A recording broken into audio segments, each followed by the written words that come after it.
लेकिन दंगों के बीच कुछ लोग इस मौके का फायदा उठाकर लूट खसोट कर रहे हैं, जनता के सामान को उनसे लूट रहे हैं। वो तस्वीरें हम आपको दिखाते हैं। देखिए, एप्पल स्टोर है, एप्पल का फोन आप इस्तेमाल करते होंगे, तमाम प्रोडक्ट्स आप इस्तेमाल करते होंगे। देखिए कैसे तोड़कर यहाँ पर लूट मची हुई है। बाइक स्टोर को लूटा गया है, बाइकें चुरा ली गई हैं और ये तस्वीरें बता रही है कि लोग मौके का फायदा भी उठा रहे हैं। देश को की संपत्ति को जहाँ नुकसान पहुंचाया जा रहा है, वहीं लूट खसोट मची हुई है। एप्पल स्टोर की तस्वीरें हमने आपको दिखाई। तो ये हालात है फ्रांस के। लेकिन अब आपको बताते हैं कि ये मामला दरअसल सिर्फ ट्रैफिक नियम तोड़ने का नहीं है, इसकी कहानी थोड़ी पीछे है, थोड़ी लंबी जानी पड़ेगी, तब आपको समझ में आएगा कि कहानी है क्या, क्योंकि ये लंबी कहानी है। सेक्युलर स्टेट, इसका हम पहले आपको मतलब समझा दें, फिर बताएंगे आपको कि ये क्यों बताना पड़ रहा है। सेक्युलर का मतलब होता है धार्मिक पाबंदी नहीं होनी चाहिए, धर्मों को समान रूप से अधिकार और अवसर दोनों चीजें मिलनी चाहिए, शासन को धर्म से अलग रखा जाता है। सेक्युलर स्टेट की परिभाषा है धर्म के नाम पर भेदभाव नहीं होता है। ऐसे देशों में जो सेक्युलर स्टेट होते हैं, धर्म के लिहाज से कानून और न्याय नहीं चलते हैं, यानी कि कानून के लिहाज से चलना होता है हर व्यक्ति को, चाहे वो किसी भी धर्म का हो। ये सेक्युलर स्टेट के बारे में हमने आपको क्यों बताया? दरअसल ये कहानी जो है, जो हम देख रहे हैं फ्रांस में हिंसा की, ये सेक्युलरिज्म से जुड़ी हुई, धर्म निरपेक्षता से जुड़ी हुई है। ऐसा हम क्यों कह रहे हैं, डिटेल्ड रिपोर्ट के जरिए आपके सामने रखते हैं।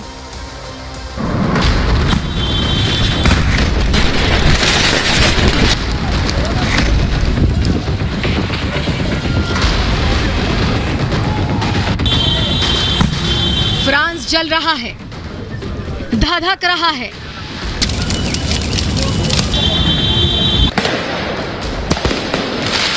यूरोप के इस देश के कई शहर आज उपद्रवियों के कारण जहन्नुम बन गए हैं।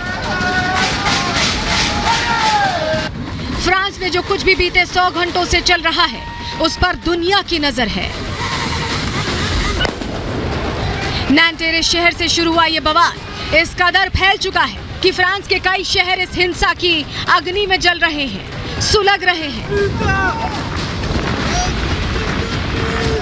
इन दंगों की वजह सिर्फ एक पुलिसकर्मी है, वो पुलिसकर्मी जिसने 27 अप्रैल को 17 साल के नाहेल को गोली मार दी।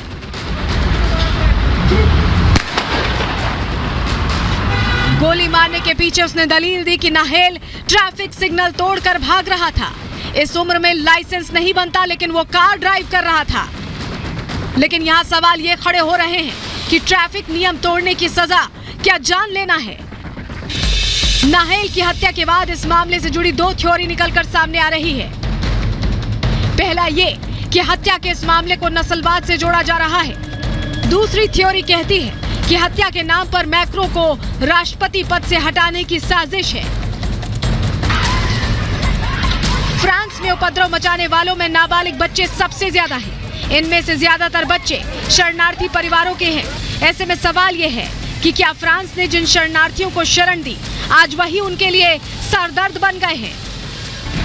अंदर की खबर में आज फ्रांस की हिंसा के मुख्य कारणों से पर्दा उठाएंगे और बताएंगे कि मैक्रो के खिलाफ आखिर फ्रांस की बड़ी आबादी क्यों खड़ी हो गई है। इसके लिए आपको ये जानना जरूरी है कि इसी साल 16 फरवरी को फ्रांस की नेशनल असेंबली ने एक विवादित बिल को पास किया था ताकि फ्रांस में सेक्युलरिज्म बरकरार रहे। ऐसे में फ्रांस में जारी हिंसा को एंटी सेपरेटिस्ट बिल से फ्रांस में बसे शरणार्थियों की नाराजगी का नतीजा बताया जा रहा है। वहां इस्लाम के जानकार और पैरोकार इस्लाम की वकालत में इस सेक्युलरिज्म को दिखावा और प्रोपेगेंडा बता रहे हैं।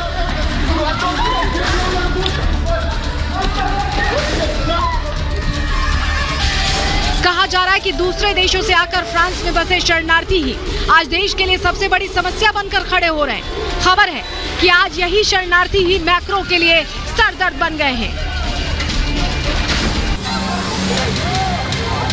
फ्रांस में हालात दिन प्रतिदिन बदतर होते जा रहे हैं। वहां आगजनी का अनचाहा नजारा आम हो गया है।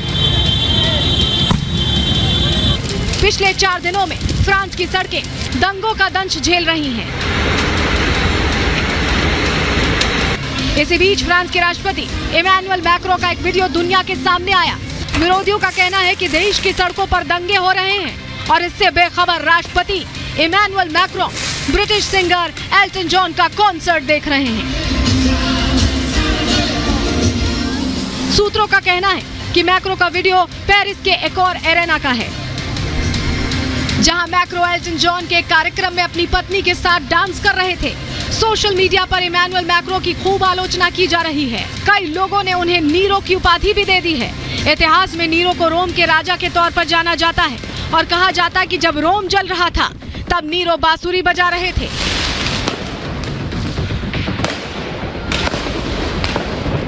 अभी की हकीकत यही है कि बीते 100 घंटों में फ्रांस से आ रही तस्वीरें बिगड़ती जा रही हैं। प्रदर्शनकारियों पर काबू पाने के लिए सड़कों पर भारी सुरक्षा बल तैनात किया गया है। हालात पर काबू पाने की कोशिश की जा रही है, लेकिन फिलहाल ये आग बुझती नहीं दिख रही है। Bureau report, Republic Bharat.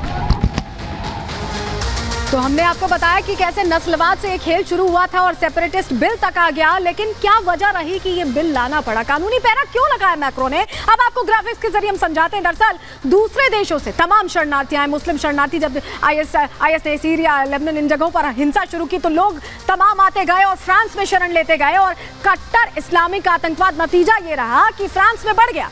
इसके बाद खुली सीमाओं की समीक्षा क्योंकि कभी नहीं की गई, तो उस दौरान भी शरणार्थी संकट बढ़ता गया, तमाम शरणार्थी आते गए और फ्रांस उनकी जगह बनता गया, रहने की जगह।